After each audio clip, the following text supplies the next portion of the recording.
Hey everyone, it's Michael. Today we're going to be talking about Goosebumps Most Wanted. And this particular book is a special edition, which these are typically very expanded. They're about 50 pages or so longer than your typical Goosebumps book. Usually Goosebumps book tends to be, they're usually about 120 or 130 pages. These expanded ones, these special editions as they're called, tend to be about 170 or 175, sometimes shorter, sometimes longer, to about a 200-page range. And yeah, they're good. They're pretty fun. Sometimes they feel like they have a little bit of a more draggy nature than your typical Goosebumps book, and that might bother some people. A great example for me is this one. I think this book is so entertaining. I love Zombie Halloween. Zombie Halloween is a very entertaining one. I love how a lot of these Most Wanted books have a prologue to them, and the prologues are always interesting. And a lot of the time, like with The Haunter, for example, they make the book. Well, maybe The Haunter didn't have a good prologue. It was one of the other books that I read that was fantastic. Maybe it was just The Haunted, or Goosebumps Wanted Haunted Mask, the one that's just called Wanted. I reviewed that here on the channel, by the way, in case you'd like to check out the review for that.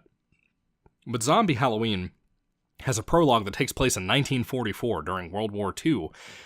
Essentially, you have a young boy, and I don't know, I think that there was his brother, and then their friend that's a girl. But anyway, they're investigating basically the basement of their house, or the house that the two boys live in, and they find a secret compartment that leads them underneath the house to this tunnel. And when they're down there, they start, using their flashlights, and they start finding people moving around down there. Turns out that, as the title hints, they are zombies.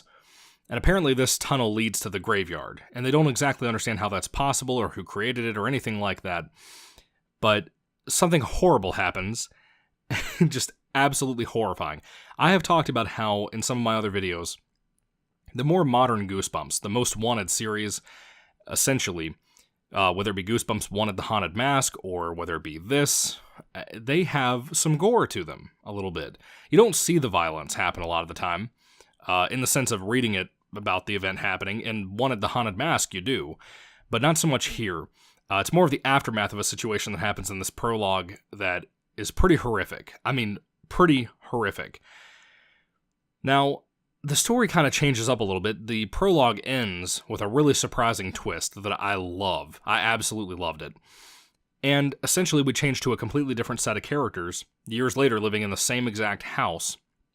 The thing is, there's a new kid that's moving in next door. And his family is super weird.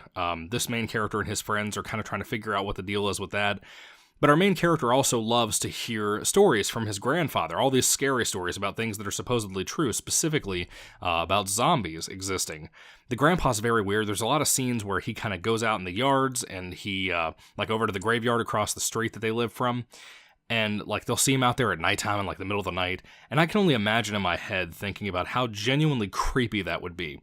Zombie Halloween is not a perfect book, even for a kid's book. I would say it's pretty close for a kid's book, but as an adult who is obsessed with Goosebumps and reading these books now as an adult, books that I've never read before, even though this is a newer series, I can tell you blatantly that there are some creepy things in this book that I genuinely think, if it creeps me out, it's probably going to scare children. So I want to give that as a heads up. I said the same warning about Goosebumps Wanted the Haunted Mask. That book was even more horrifyingly gory and scary compared to this book. That book was utter nightmare fuel most of the time. And again, I talked about a lot of that in my review. But Zombie Halloween is so unique. It is just such a different type of Goosebumps book. I really enjoy it. I think it's such a fantastic read. Again, if you're somebody like myself who grew up on Goosebumps in the 90s with Night of the Living Dummy and One Day at Horrorland, The Haunted School, all those really good ones, and you're used to not having more things that are allowed nowadays, I guess I would say, in kids' books and in kids' comics and all those kinds of things. If you're not used to those types of things and violence and whatnot, the newer Goosebumps is probably not going to be for you. I don't know about the Slappy World series, but for sure Most Wanted tends to be more violent, or at least more scary, more intense. They do have some gore, like I said, this one and Wanted the Haunted Mask tend to have. This might be up your alley if you're somebody my age that's trying to get back into Goosebumps and you're reading some of the newer books just to see what it's like now. It still feels like Goosebumps. It's still fun, just like how Goosebumps always was.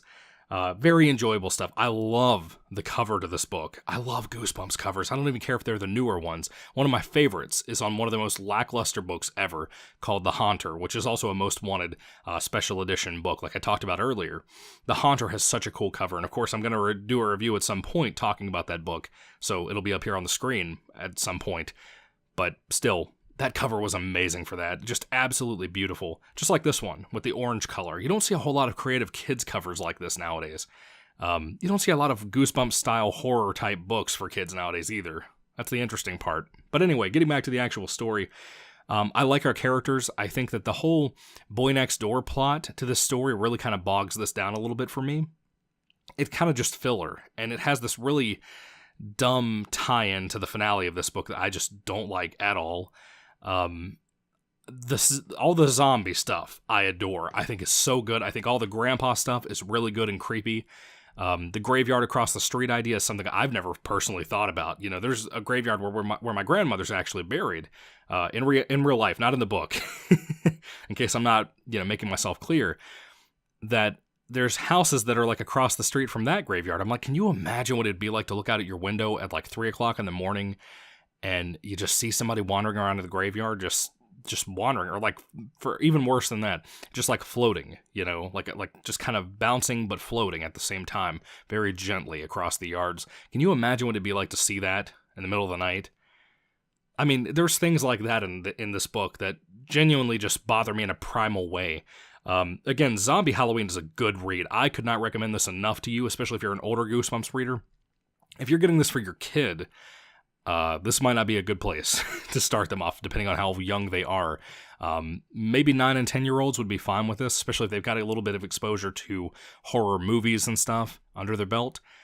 But, like a 5-year-old, 6-year-old, 7-year-old, this is not for them. You talk about nightmare fuel, there's some pretty horrifying stuff in that prologue that happens in that finale of that prologue that is kind of shocking to me. Oh, by the way, I forgot to tell you, the rest of the book after that prologue that's 50 pages long takes place in modern day. So I just thought I'd throw that out there. I think I forgot to mention that. So the book isn't like entirely taking place during World War II, which kind of bums me out. I would like to see a Goosebumps book that does that, but it's supposed to be relatable to kids nowadays, which is also hard to do because kids have cell phones and iPads and tablets and all those kinds of things now. But Zombie Halloween, what did you guys think about it? I think R.L. Stine is still maintaining his fantastic writing style to this very day. I couldn't recommend him enough. I like the Most Wanted series. I know a lot of people don't adore the newer Goosebumps books like how I do, in the fan base, I mean. But I love these. I think they're just as good, if not better, than they ever were, frankly. But again, Goosebumps Most Wanted, Zombie Halloween. What are your thoughts, folks? Put them down in the comment section down below to let me know whether you love this, whether you hate it. Do you agree with me? Do you disagree with me? Do you like my review? All those things. Put them down there. Thank you for watching, and may the Lord Jesus Christ bless you guys today, and goodbye.